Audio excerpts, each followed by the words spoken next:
Quando desmaiei no trabalho, os médicos ligaram para meus pais. Eles nunca apareceram. Em vez disso, minha irmã me marcou em uma foto, dia de família sem drama. Eu não disse nada. Dias depois, ainda fraco e ligado às máquinas, vi 74 chamadas perdidas e uma mensagem do meu pai: precisamos de você. Atenda imediatamente. Sem pensar duas vezes, já senti há semanas que algo estava errado, mas insisti em seguir como sempre fazia. Não era a primeira vez que ignorei os sinais: dores de cabeça, tontura, aperto ocasional no peito. A verdade é que eu achava que não podia me dar ao luxo de parar. Não enquanto ajudava a pagar o carro da minha mãe, não enquanto minha irmã Melissa me mandava mensagem a cada 2 dias pedindo um empréstimo rápido. E muito menos quando meu pai fingia que o atraso da hipoteca era minha responsabilidade. É isso que as pessoas não entendem. Elas veem as fotos perfeitas no feed e acham que está tudo bem. Não sabem como é crescer sendo o único filho homem numa casa onde você sempre é o personagem de fundo. Minhas irmãs, Melissa e Paige, podiam bater o carro e ainda assim acabavam elogiadas por aprender algo valioso. Eu, quando ganhei um prêmio estadual de engenharia, ouvi da minha mãe apenas: "Ah, legal. Você agradeceu ao seu professor?" Já nem queria reconhecimento algum. Eu só queria algo em troca. Talvez um pouco de gratidão, mas isso nunca veio. Então, eu trabalhava. Trabalhava nos fins de semana, pagava contas que não eram minhas, e me convencia de que estava tudo bem, até aquela tarde de segunda-feira. Estava na minha mesa, no meio da preparação de uma apresentação importante para um cliente. Lembro de me levantar para pegar uma pasta na impressora e, de repente, nada. Escuridão total. Acordei com o som dos monitores, luzes frias, fios grudados no peito, uma enfermeira ajustando o soro. Foi surreal. Parecia cena de filme, mas era real e não era ataque de pânico, nem desidratação, nem simples exaustão. Era um evento cardíaco sério. O médico disse que poderia ter sido pior se eu não tivesse desmaiado ali no escritório. Alguém chamou o 911 imediatamente. Meus colegas de trabalho eram a razão de eu ainda estar respirando. O pessoal do hospital foi incrível, atencioso, profissional. E quando perceberam que eu não tinha ninguém ao meu lado depois de horas, disseram que já tinham contatado meus pais, que eram meus contatos de emergência. Eu esperei. Esperei 2 dias. Nada. Nenhuma mensagem, nenhuma visita, nenhuma ligação. No terceiro dia, acordei de um cochilo e conferi meu celular, achando que talvez tivesse perdido o sinal. Havia apenas uma notificação, uma marcação no Instagram. Era da Melissa, uma foto dela, de nossos pais, todos sorrindo em volta de uma mesa de piquenique no lago. Minha mãe até tinha feito seus ovos recheados famosos. A legenda me atingiu mais forte do que o próprio colapso: dia de família sem drama. E sim, me marcaram como se fosse uma piada interna, como se eu não estivesse meio morto em uma cama de hospital enquanto eles riam comendo salada de batata. Eu não respondi. Fiquei olhando para a tela até ela apagar. Algo quebrou dentro de mim naquele dia. Não de forma barulhenta ou com raiva, mas de um jeito silencioso e definitivo. Como uma porta que se fecha sem intenção de abrir de novo. Continuei me recuperando devagar.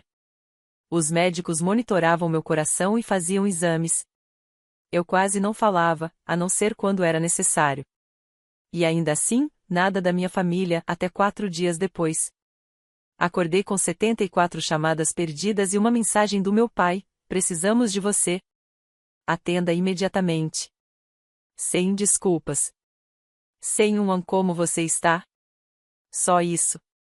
Eu não sabia o que esperava, mas não hesitei. Sentei na cama, ainda fraco, ainda ligado às máquinas, e sem pensar 2 vezes disquei de volta, mas não para eles. Liguei para outra pessoa.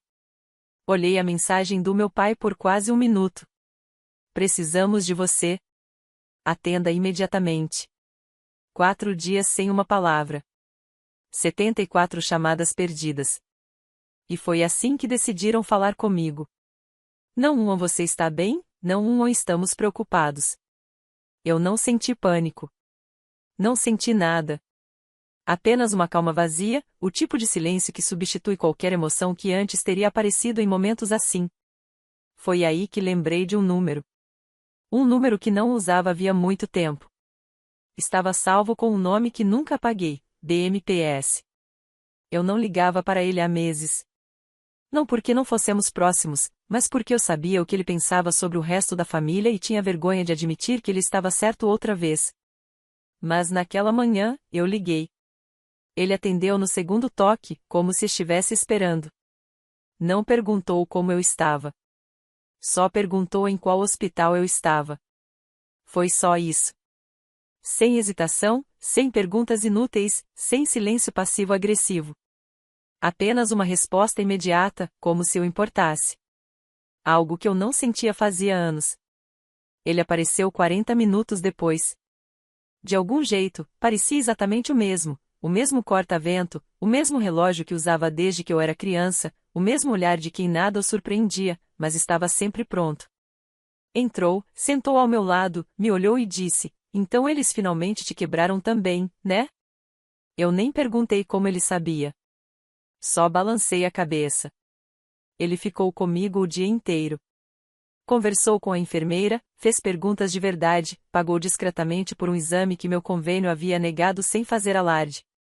Depois tirou um tablet da mochila e começou a me ajudar a organizar o desastre que eu tinha deixado no piloto automático. Nós passamos por tudo. Meu nome estava em 5 contratos de empréstimo, 3 cartões de crédito, 2 contas de serviços, um seguro de carro de um veículo que eu nem dirigia. Estava tudo tão enraizado na minha rotina que eu nem percebia o quanto a situação tinha se deteriorado. Toda vez que eles passavam por uma fase difícil, eu entrava em cena, silenciosa e automaticamente, porque achava que era isso que significava ser família, tapar os buracos sem esperar nada em troca.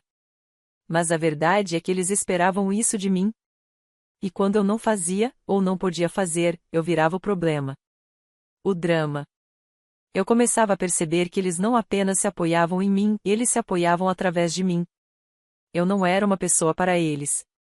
Era uma válvula de escape, um caixa eletrônico, um fracasso útil, desde que eu nunca os lembrasse do que me deviam em retorno. Vovô me ajudou a montar uma lista, cada conta, cada vínculo. Depois fomos encerrando tudo, um por um. Cancelei a transferência automática para a conta da Melissa. Ela dizia que mal conseguia se virar, mas já tinha ido para Miami 3 vezes naquele ano e postado cada viagem. Podia pagar as próprias contas agora. O depósito do aluguel da Paige? Cancelado. O seguro do carro da minha mãe? Ela mesma podia ligar para a seguradora. Tirei meus dados do cartão e mudei a senha. E o empréstimo que coassinei para Melissa, aquele que ela convenientemente tinha parado de mencionar há meses? Eu denunciei, abri um processo por fraude. Não porque queria arruiná-la, mas porque nunca tinha aceitado ser o plano B dela para sempre. Eu estava cansado de assinar papéis por pessoas que não apareceriam ao meu lado em um leito de hospital. Vovô não falava muito, mas de vez em quando soltava um suspiro baixo, como quem estava desapontado e, ao mesmo tempo, nada surpreso. Ele foi o único que sempre me disse a verdade, que lealdade só é forte quando as pessoas a quem você é leal também são. Quando ele foi embora naquela noite, as ligações já tinham dobrado. Tive que colocar o celular no silencioso. Minha mãe tinha deixado recados fingindo que só então tinha descoberto o que tinha acontecido. Paige mandava mensagens em caixa alta, como se isso fosse me fazer responder mais rápido. E Melissa estava em silêncio, o que, no caso dela, significava que estava preparando algo pior. Logo depois, chegou outra mensagem do meu pai: "Isso é sério. Me ligue agora. Tudo está desmoronando." Ainda nenhuma menção ao hospital. Nenhuma palavra sobre o que tinha acontecido comigo. Só pânico. Não por mim, mas porque eles sabiam o que estava vindo.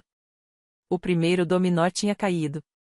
Eles só não percebiam que tinha sido eu quem o empurrou. Eu ainda estava no hospital quando a reação começou. Primeiro foram os recados de voz. 1 dúzia, depois 2, até que eram tantos que parei de ouvir. Toquei-o no viva voz só para ver se algo tinha mudado. Era minha mãe. Ela dizia: "Não sei o que você está tentando provar, mas esse não é o jeito de fazer." Esse era o tom.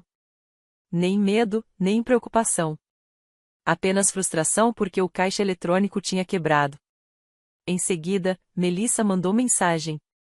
Primeiro sem palavras, só um print da conta bancária dela. O saldo era de $29. Logo depois, completou: que diabos está acontecendo? Arruma isso. Eu olhei para a tela, senti a raiva subir por um segundo, e depois deixei passar. Não era novidade. Só estava mais alto agora. Paige tentou por outro caminho. A mensagem dela era mais longa, mais emocional. Dizia que não sabia qual drama estava acontecendo, que amava a todos nós e queria paz. Terminou com: por favor, não me puna por coisas que não fiz. Engraçado, considerando que da última vez que falamos ela revirou os olhos quando eu disse que não podia coassinar outro contrato de aluguel. Me chamou de difícil e depois sumiu por 3 meses. Mas foi meu pai quem passou do limite. Ele apareceu no meu apartamento. Vovô já tinha me avisado. Tinha visto o carro dele parado lá fora, ligado, como se esperasse a libertação de um refém. Eu ainda estava em recuperação, sem forças nem para andar sem ajuda. Mas isso não o impediu de ficar estacionado ali, como quem queria me encurralar. Não respondi. Mais tarde, chegou uma mensagem dele: você está prestes a destruir tudo que construímos. Espero que entenda o estrago que está causando. Tudo que construímos. A audácia daquela frase me fez rir alto. Li de novo para ter certeza de que não tinha imaginado. Nenhum pedido de desculpas, nenhuma menção ao hospital, nenhum sinal de preocupação com o que tinha me levado até ali. Só medo. Medo de perder o poder que tinham mantido por tempo demais. E então veio a postagem. Melissa postou um vídeo.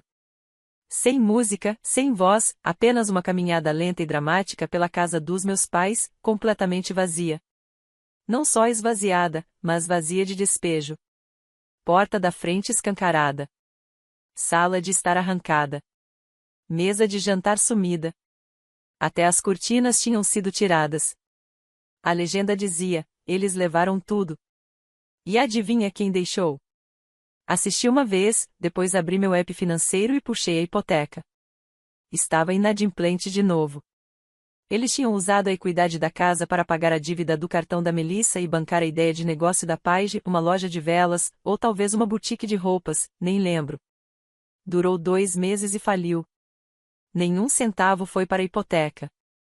Eu já tinha avisado no ano passado, uma única vez: se eles não o administrassem melhor, eu estava fora. Eles não acreditaram. Então, quando eu me afastei, o banco entrou. Vovô estava comigo quando encontrei os documentos. Eu não disse nada de imediato, só fui rolando a tela, mostrando para ele o saldo, as taxas de atraso, os avisos que nunca recebi porque iam direto para o endereço dos meus pais. Ele assentiu uma vez. Depois fez algumas ligações. Uma para o advogado, outra para um velho amigo especialista em planejamento patrimonial. Por fim, para um contador que eu nem sabia que existia até aquele dia. O que descobri depois deixou tudo claro. Minha família não só tinha se apoiado em mim. Eles também estavam sondando meu avô, em silêncio, desde que ele se aposentou. Paige o levou para um brunch 2 vezes, coisa que nunca fazia. Melissa deu um presente de Natal para ele pela primeira vez em 10 anos. Minha mãe chegou a insinuar, em uma ligação, que ele devia começar a pensar no que seria justo. Ele percebeu tudo e se preparou. Cada bem, cada fundo, cada propriedade que tinha, já tinha movido. Não para puni-los, mas para protegê-los deles mesmos. E agora, transferiu a maior parte para um novo nome, o meu. Não como presente, não como recompensa, mas porque eu era o único que nunca havia pedido nada. Eu tinha provado, de forma dolorosa e clara, que podia sobreviver sem isso. Que não me sentia no direito de exigir. E, nas palavras dele, isso me tornava o único digno de receber. Naquela noite, Melissa apareceu no hospital. Não estava na lista de visitas, então a segurança não deixou entrar, mas eu a vi pela janela. Ela andava de um lado para o outro no estacionamento, celular na mão, claramente falando com alguém, provavelmente a Paige. Estava de óculos escuros mesmo já escurecendo, como se estivesse se preparando para uma confrontação que nunca aconteceu. Foi embora depois de 15 minutos. Achei que aquilo tinha acabado. Mas, 1 hora depois, chegou uma última mensagem: se você não resolver isso, juro por Deus que vai se arrepender. Sem emojis, sem corações, sem hashtags. Só essa frase. E ela não teve o efeito que imaginava. Eu não me senti ameaçado, nem assustado, nem encurralado. Pela primeira vez, eu não senti nada.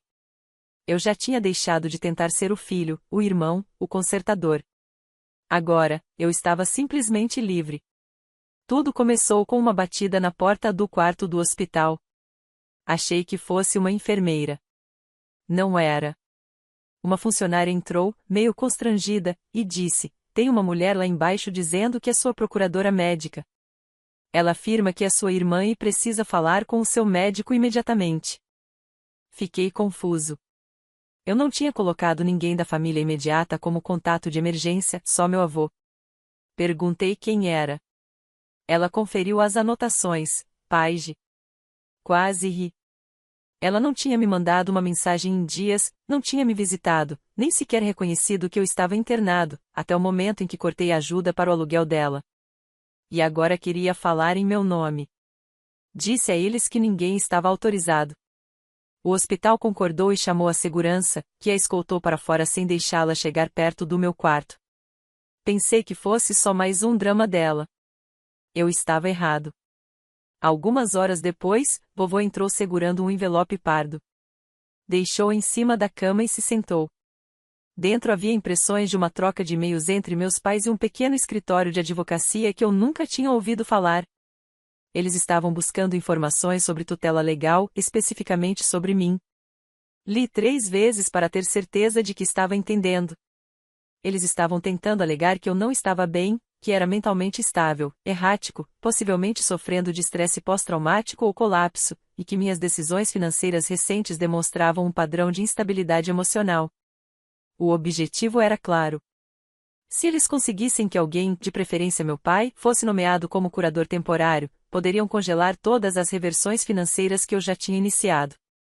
Recuperar acesso às contas, reabrir crédito, retomar o controle. Eles estavam tentando me pintar como incapaz. As mesmas pessoas que, 4 dias antes, nem se preocuparam em saber se eu ainda estava vivo. Fiquei refletindo sobre isso por um tempo. Vovô estava calmo. Disse que não era novidade para ele. Anos atrás, quando meu tio tentou se afastar da família pelos mesmos motivos, meus pais já tinham cogitado essa ideia. Não deu em nada.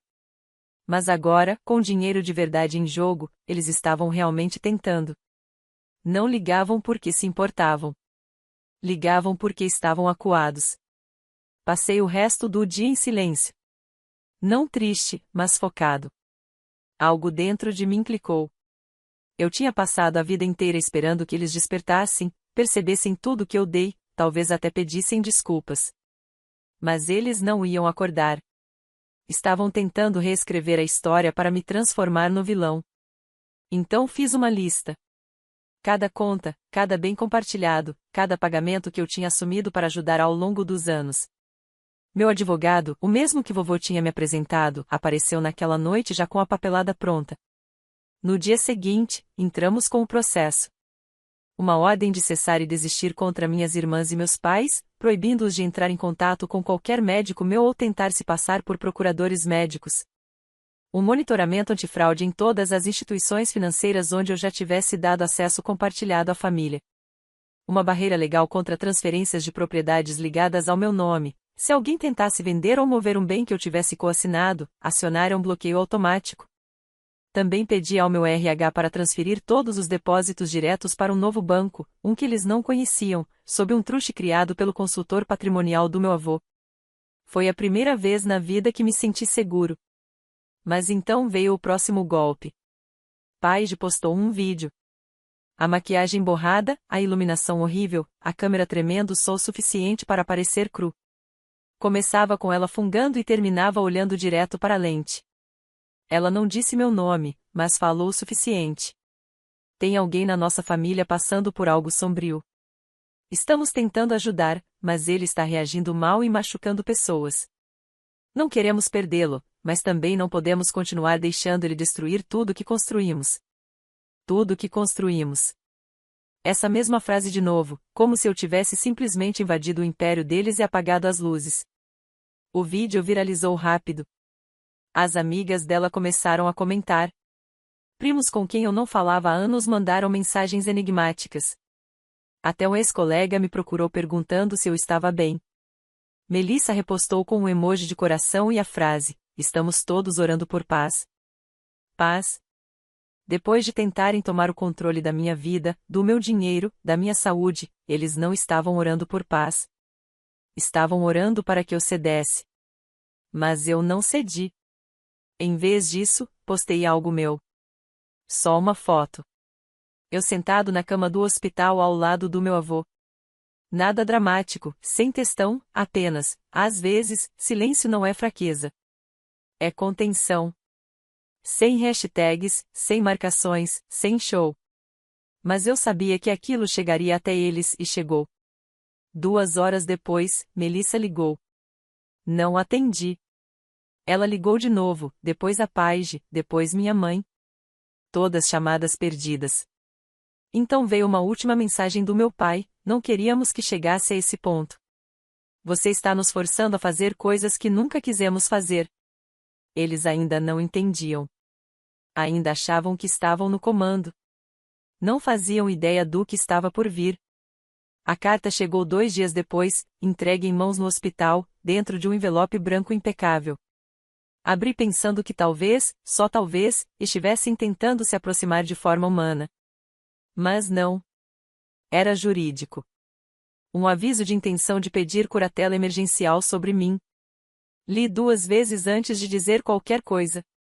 Alegavam que eu não tinha capacidade mental para cuidar das minhas próprias finanças, que meu comportamento errático recente, ou seja, o fato de cortar a ajuda, era prova de que eu estava em colapso. A carta citava estresse emocional, incapacidade de cumprir obrigações e preocupações da família imediata sobre minha estabilidade mental após um evento cardíaco. Eles estavam tentando tomar tudo oficialmente. Liguei para o meu advogado na mesma hora. Ele não ficou surpreso. Ele disse que isso não era raro em famílias complicadas, especialmente quando alguém rompe o ciclo de dependência. Explicou que eles estavam tentando entrar com um pedido de emergência antes que eu pudesse comparecer ao tribunal. Se acertassem o tempo certo e eu perdesse o prazo para responder, o juiz poderia conceder a curatela temporária. O que eles não sabiam é que o vovô e a equipe jurídica já tinham se adiantado. Protocolamos uma resposta preventiva com declarações autenticadas dos meus médicos confirmando que eu estava mentalmente estável e totalmente capaz de tomar minhas próprias decisões. Anexamos comprovantes de renda, registros de comunicação e uma carta do meu empregador declarando que eu havia tirado uma licença voluntária, mas continuava contratado. A audiência foi cancelada antes mesmo de entrar na pauta do tribunal. Eles não tinham nada. O advogado dele se retirou discretamente, provavelmente percebeu que tinha comprado uma história melodramática de família e não quis arriscar sua reputação. Mas isso não impediu a campanha difamatória. Comecei a receber mensagens estranhas de conhecidos antigos. Uma garota com quem saí anos atrás me mandou dizendo que sentia muito por eu estar passando por dificuldades. Um ex-colega enviou e-mail perguntando se eu precisava de ajuda para me reerguer. Foi aí que percebi, eles tinham mudado de tática.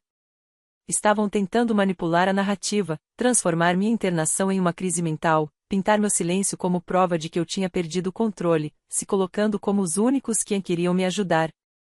E poderia até ter funcionado, se não fosse pela forma desleixada como fizeram. Melissa não conseguia segurar a língua. Paige não resistia à atenção. Ela postou outro vídeo. Desta vez, produção completa, iluminação dramática, piano suave ao fundo, filtro delicado.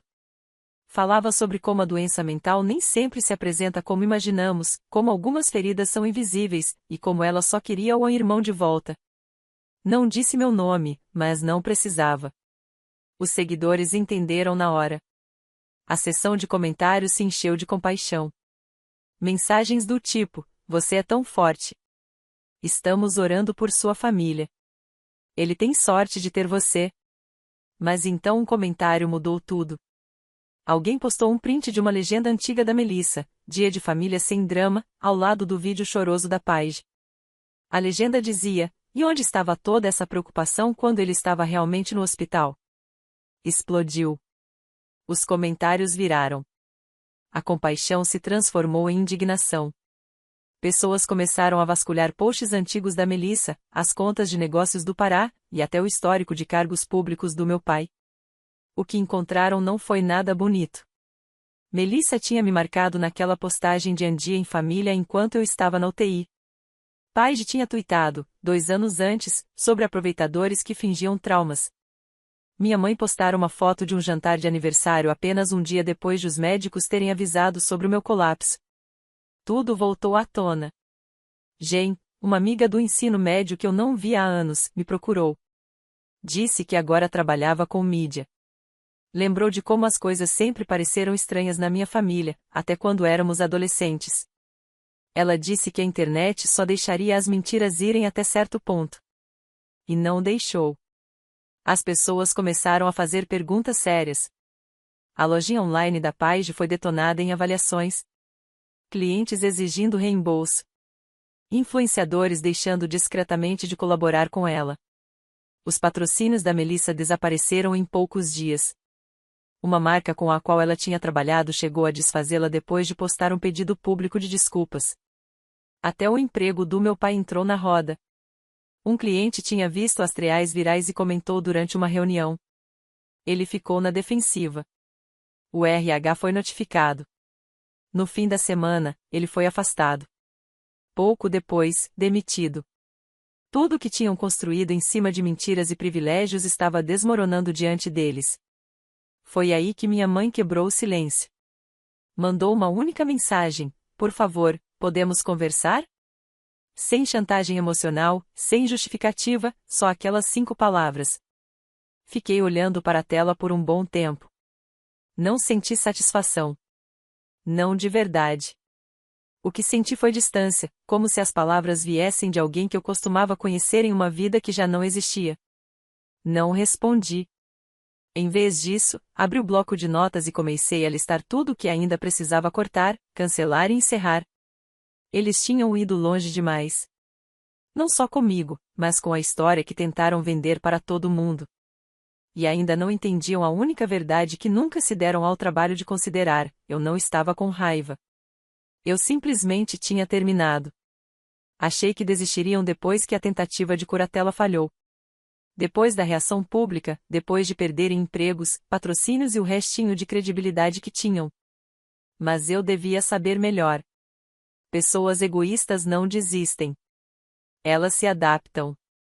Eu tinha acabado de receber alta do hospital, ainda fraco, mas conseguindo andar sozinho. Vovô foi me buscar, me entregou uma bebida e disse que passaríamos alguns dias na casa dele. Eu aceitei sem pensar 2 vezes. Não queria voltar para o meu apartamento. Ainda parecia perto demais deles. Estávamos a meio caminho da casa do vovô quando meu celular vibrou. Era de um número desconhecido: você realmente deveria passar em casa. Precisamos conversar com urgência. Era a Paige. Deletei sem responder. 2 horas depois, Jen me ligou. A voz dela estava afiada, urgente. Mandou eu olhar o Facebook. Eles tinham postado algo. Melissa, Paige e minha mãe estavam na frente da casa antiga. Atrás delas, um caminhão de mudança da UAU. Meu pai aparecia de lado, segurando uma caixa. Todos com caras devastadas, lágrimas falsas, moletons sujos. A legenda, escrita por Melissa, dizia: perder tudo dói, especialmente quando é porque o próprio sangue se voltou contra você. Mas nós o perdoamos. Ele ainda é nosso irmão. Só queremos que ele volte para casa antes que seja tarde. Os comentários eram um campo de batalha. Metade de estranhos oferecendo apoio, a outra metade chamando-os de mentirosos. Eu não teria me importado tanto, até ver a última foto do post. Paige segurava um porta-retrato com uma foto minha de infância. Embaixo, a legenda: estamos mantendo um quarto pronto. Família é para sempre. Não sabia se sentia raiva ou apenas perturbação. Parecia um sequestro emocional. Uma encenação digital para me pintar como vilão enquanto eles se colocavam como vítimas generosas, prontas para me receber de volta. Mas a parte mais inesperada veio no dia seguinte. Recebi uma carta do cartório do condado. Dentro, havia um testamento escrito à mão, não do meu avô, mas do meu pai. Um novo, redigido na semana seguinte à falha da tentativa de curatela. Ele listava os bens dele, que ironicamente já eram poucos, e declarava que, em caso de falecimento, tudo iria para os membros da família que mantivessem a unidade. E então, em uma caligrafia trêmula, Colton está deserdado até que retorne para esta família e se reconcilie. Fiquei olhando para o papel por muito tempo. Depois ri. Não porque eu quisesse alguma coisa dele. Nunca quis. Ri porque a jogada final, a última cartada, era exatamente o que sempre tinha sido, uma armadilha. Uma tentativa derradeira de me puxar de volta para o sistema que eles mesmos criaram. A mensagem era clara: volte para a linha ou seja apagado. Mas eles não perceberam algo essencial. Eu queria ser apagado. Então mandei meu advogado responder com uma carta. Incluía uma renúncia legal a qualquer direito sobre a herança, uma notificação permanente de não contato e um documento assinado retirando-os como contatos de emergência ou próximos de parentes em qualquer assunto médico ou legal relacionado a mim. Simples. Direto. Final.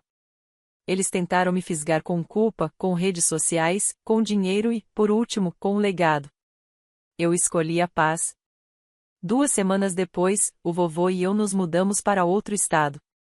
Ele disse que queria ver as montanhas de novo. Compramos uma cabana simples nos arredores de uma cidade tranquila. Arrumei um trabalho remoto, reduzi minhas horas, voltei a ler, a respirar. De vez em quando, alguém do passado tenta me procurar, um primo, um vizinho antigo, alguém curioso para saber o que realmente aconteceu. Eu nunca explico. Porque gente como a Melissa, a pai de meus pais sabem contar histórias. Histórias onde eles sempre são os feridos, sempre os traídos, sempre os abandonados por alguém cruel e problemático. Deixo que fiquem com a versão deles. Eu tenho a verdade e a paz. E paz vale mais do que ser amado por pessoas que só sabem amar quando você é útil.